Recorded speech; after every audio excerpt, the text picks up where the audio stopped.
سر کل جس طرح بی جے پی نے واک آؤٹ کیا جموں کے بیچ میں ایک ہنگامہ بھی ہوا اور انہوں نے 13 جولائی کی جو چھٹی کی بات چل رہی تھی اس کو کنڈیم کیا.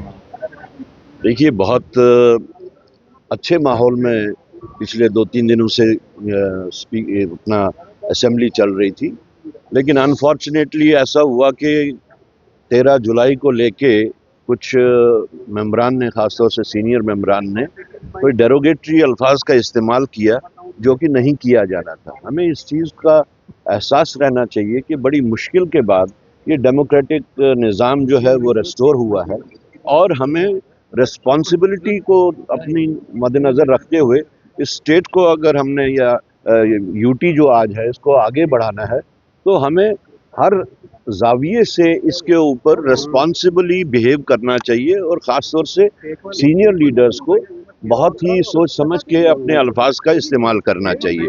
تو ایک انفارچونیٹ بات ہے، ہم امید کرتے ہیں کہ ایسا انفارچونیٹ انسیڈنٹ نہ ہو. Sir external affair minister has said کہ Pakistan vacates P O K then Kashmir issue will be solved. آپ کیسے دیکھتے ہیں جی، اب ہم ان کے اس بیان پہ کوئی کاؤنٹر بیان نہیں دیں گے، but it is a question which has been resolved in the parliament of India, اور یہ ریزولوشن بھی پاس ہوا ہے کہ پی او کے جو ہے وہ پارٹ آف انڈیا ہے. Thank you. صاحب یہ بتائیں کہ جیسے عام لوگوں کی مدعے نہیں اٹھائے جا رہے، اس کے اوپر کیا کہیں؟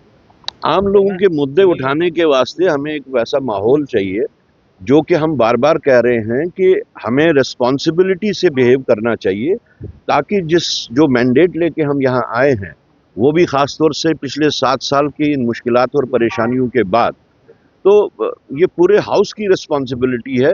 ایک سپیکر صاحب کی ریسپانسبلٹی ہی نہیں ہے کہ ہاؤس کو آرڈر میں رکھیں، وہ یہ ہم سب کے اوپر ریسپانسبلٹی بنتی ہے کہ اس ہسٹورک اوکیجن کو ہم کہیں ضائع نہ کر دیں.